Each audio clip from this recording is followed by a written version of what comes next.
Hello and welcome to a new video. 32 primary মামলার আজকে শুনানি ছিল। দুপুর 2টোর সময় লিস্টেড ছিল এবং সেই মোতাবেক দুপুর 2টোর সময় মহামান্য ডিভিশন বেঞ্চে অনারেবল জাস্টিস তরপত চক্রবর্তী, অনারেবল জাস্টিস ঋতব্রত কুমার মিত্রের বেঞ্চে এই মামলার শুনানি সম্পন্ন হয়েছে। লাইভ স্ট্রিমিং আপনারা দেখেছেন।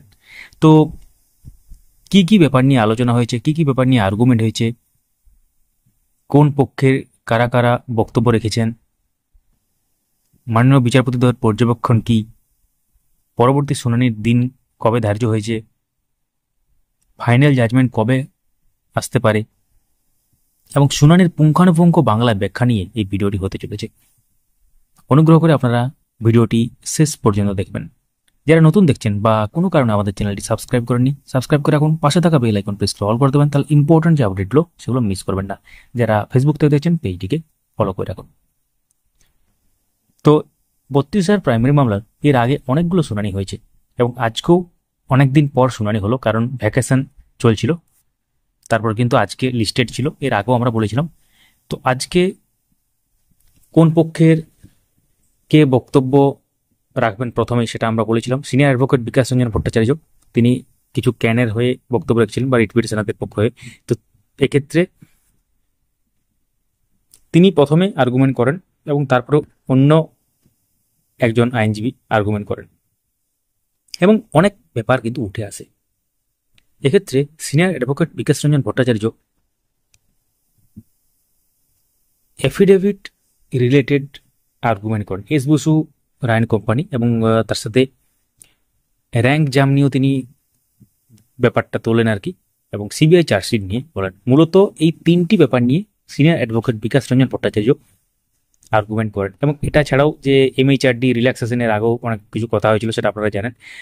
মানে এক্ষেত্রে অন্য শুনানি তো হয়েছিল সেটা। এবং আজকে মূলত এই তিনটি ব্যাপার নিয়ে তিনি বলেন, অর্থাৎ প্রাতিষ্ঠানিক দুর্নীতি কথাটাও কিন্তু ইউজ করেন।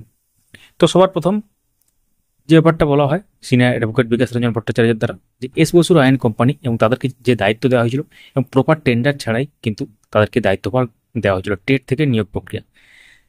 তো এক্ষেত্রে এর আগেও আমরা বলেছি যে যে কোনো এই ধরনের কাজ করতে গেলে, মানে যেখানে এত এত ব্যাপার ইনভলভ আছে, গুরুত্বপূর্ণ একটা ব্যাপার, সেখানে টেন্ডার ছাড়া কিন্তু কাজ করা উচিত নয়।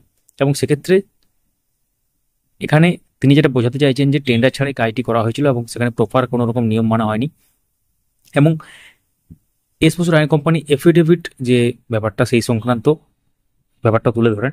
সিবিআই চার্জশিট, এবং সিবিআই চার্জশিটের ব্যাপার বললে আপনাদের হয়তো মনে থাকবে 750+ বা 752 জনের যে 1 নম্বর পাওয়া, সেই ব্যাপারটা উঠে আসে। এবং সেখানে আরও ব্যাপার বলা হয় কি, যে এস বসুর আইন কোম্পানি কে ট্রেন্ড নন ট্রেন্ড আলাদা প্যানেল করার ব্যাপার একটা ছিল এবং এডিশনাল প্যানেল করার কথা। যে কোনো রিক্রুটমেন্ট প্রসেসে 5% এডিশনাল প্যানেলের একটা ব্যাপার থাকে জানেন, সেই ব্যাপারটা তুলে ধরা হয় এবং এখানে সেটা নেই কেন। এবং selection rule violation, selection committee গঠন করা হয়নি এবং নিয়োগ দেওয়া হয়েছে। এবং সেক্ষেত্রে ডিপিএসসির ব্যাপারেও তুলে ধরা হয় যে ডিপিএসসির যে কতটা ক্ষমতা আছে বা সেই সংক্রান্ত বৈধতা আছে কিনা, সেই সংক্রান্ত ব্যাপার, যেটা অলরেডি আগেও কিন্তু উঠেছিল। এবং এরপর তিনি মহামান্য সুপ্রিম কোর্টের কিছু অর্ডারের রেফারেন্স দেন এবং তার সাথে এসএসসি ম্যাটার নিয়ে বলেন।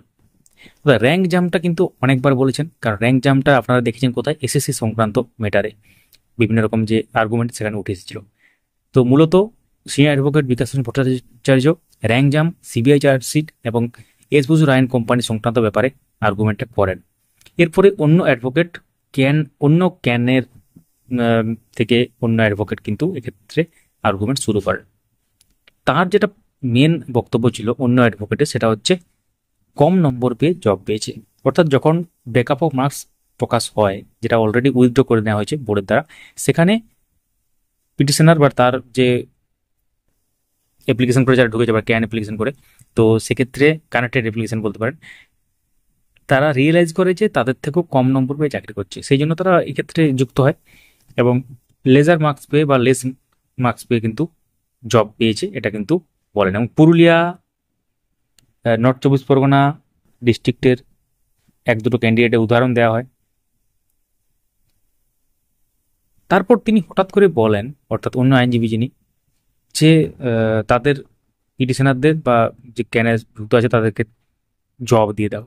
তখন মহামান্য বিচারপতি বলেন যে এক্ষেত্রে দুটো ক্রাইটেরিয়া হতে পারে, এটা আপনাদের রিটেল এখানে বা কিছু আলাদা করে, যে দুটো ক্রাইটেরিয়া হতে পারে, হয় আমরা আগের মহামান্য সিঙ্গেল বেঞ্চের জাজমেন্টটা সেটাকেই বহাল রাখবো, বা পুরো এন্টায়ার সিলেকশন প্রসেসটা সেট সাইড করবো, মানে মানে 0 বা 1 বা ইয়েস আর নো বলতে পারেন সেই হিসাবে যদি করেন।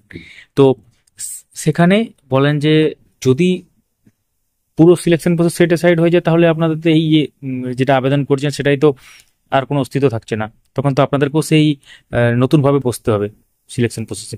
এটা নিয়ে ব্যাপারটা বলেন। অর্থাৎ এক্ষেত্রে তার আগে একটা ব্যাপার বলি, সিনিয়র অ্যাডভোকেট বিকাশ চন্দ্র ভট্টাচার্য যখন আর্গুমেন্ট করছিলেন তখন এক্ষেত্রে তাদের সিনিয়র অ্যাডভোকেটের যেসব ক্যান্ডিডেট আছে, মানে এক্ষেত্রে তিনি যাদের হয়ে লড়ছেন ক্যান এবং রিট পিটিশনার যারা আছেন তারা কি জব পেয়েছে অন্য রিক্রুটমেন্ট প্রসেসে, এবং তাদের যে কত নম্বর পেয়েছে বা তাদের ডিটেলস তিনি কিন্তু আবার বলেন। তো এক্ষেত্রে একটা ছোট্ট আভাস পাওয়া যায় যে হয়তো পরবর্তী ক্ষেত্রে কিছু একটা ব্যাপার হতে চলেছে, যেটা আপনারা আশা করি গেস করতে পেরেছেন। যারা গেস করতে পেরেছেন কমেন্টে লিখুন। এবং একটা ব্যাপার বলা হয়, এই পরের আইনজীবী যিনি বলছিলেন যে সিট ফাঁকা আছে জব দেওয়া হোক, তো সিট ফাঁকা আছে জব দেওয়া হোক, এই ব্যাপারটা আর ওই আগের যে ব্যাপার একটু আগে বললাম এই দুটোর মধ্যে কিন্তু কন্ট্রাডিকশন ঘটছে। যাই হোক, এখন পরবর্তী শুনানির দিনে অনেক কিছু ব্যাপার উঠে আসবে। এবং তারপর লাস্টের দিকে আলী হাসান আলমগীর স্যার তিনি একবার বলার সুযোগ পেয়েছিলেন, এবং তিনি ক্যান সম্ভবত 12, 14, 18 অ্যাকসেপ্ট করার কথা বলেন, এবং অনারেবল জাস্টিস তিনি কিন্তু নোট ডাউন করে রাখেন ব্যাপারটা। নেক্সট শুনানির দিন ধার্য হয়, একটু পরে বলছি কবে সেটা হয়েছে। তো এক্ষেত্রে একটা বড় ব্যাপার কিন্তু আজকে দেখা গেল, কারণ একটা একটা ক্যান যে বা কানেক্টেড অ্যাপ্লিকেশনে কত কত ক্যান্ডিডেট আছে সেটা কিন্তু জানার ব্যাপার কিন্তু আগ্রহ প্রকাশ করেন মাননীয় বিচারপতি। তার মানে এখান থেকে কিছু একটা আভাস আসছে বলে আমরা মনে করছি। অর্থাৎ পরে যিনি আইনজীবী বলছিলেন তাকে জিজ্ঞাসা করেন আপনি আপনার ক্যানে কতজন ক্যান্ডিডেট, তখন তিনি বলেন 50 জন ক্যান্ডিডেট আছে। মানে এই সংখ্যাটা তো জানার একটা ব্যাপার। আরেকটা ব্যাপারে কিন্তু মাননীয় বিচারপতি একটু বিরক্ত বোধ করেন যে ডেলি ডেলি অত ক্যান অ্যাকসেপ্ট হচ্ছে, মানে ক্যান মানে চলে আসছে ক্যান্ডিডেট, বেশি ক্যান্ডিডেট এলে অনেক সমস্যার সৃষ্টি হতে পারে, এই ব্যাপারটা একটা তো হয়তো হতে পারে, সেই জন্য তো তিনি বলছেন। তো নেক্সট শুনানির দিন প্রথমে নভেম্বরের 4 তারিখে ধার্য করা হয়েছিল, তারপর বোর্ডের অ্যাডভোকেট সুবীর সান্যাল মহাশয়ের অনুরোধে এটা 6 তারিখে পরিবর্তন হয়ে যায়। অর্থাৎ আগামী 6ই নভেম্বর 32,000 প্রাইমারি মামলা শুনানির জন্য লিস্টেড থাকবে দুপুর 2টোর সময়। অর্থাৎ এই মামলাটি আপনারা যারা দেখছেন এর আগে সম্ভবত 17টা শুনানি হয়েছে, আজকে 18তম ছিল। তো আগের বিগত শুনানিগুলো কিন্তু 2টোর সময় হচ্ছিল, মানে এটার ফিক্সড কিন্তু লাঞ্চের পরে হয়, লাঞ্চের পর মানে 2টোর সময় আবার কিন্তু শুরু হয়। তো সেক্ষেত্রে মহামান্য ডিভিশন বেঞ্চে আগামী 6ই নভেম্বর এই মামলা শুনানির জন্য লিস্টেড থাকলো, যেটা অলরেডি আমাদের সোশ্যাল মিডিয়া পেজে আমরা দিয়ে দিয়েছি। সেক্ষেত্রে কি হবে, কিছু কিছু পার্টিকুলার প্রশ্ন আছে যেগুলো বোর্ড রিপ্লাই দেবে, এবং ফাইনাল জাজমেন্ট কিন্তু আর 1-2টো শুনানির পর আসার সম্ভাবনা আছে। কবে আসবে আমরা জানি না, কিন্তু 1-2টো শুনানির পর পরের দিন শুনানি হয়তো লাস্ট শুনানি হতে পারে, এখন সময় বলবে কি হতে চলেছে। তো এ হচ্ছে শর্ট অ্যান্ড সিম্পল বাংলায় আপনারা জানলেন যে আজকে শুনানিতে অর্থাৎ 29শে অক্টোবর 2025 কি কি ব্যাপার ঘটেছে।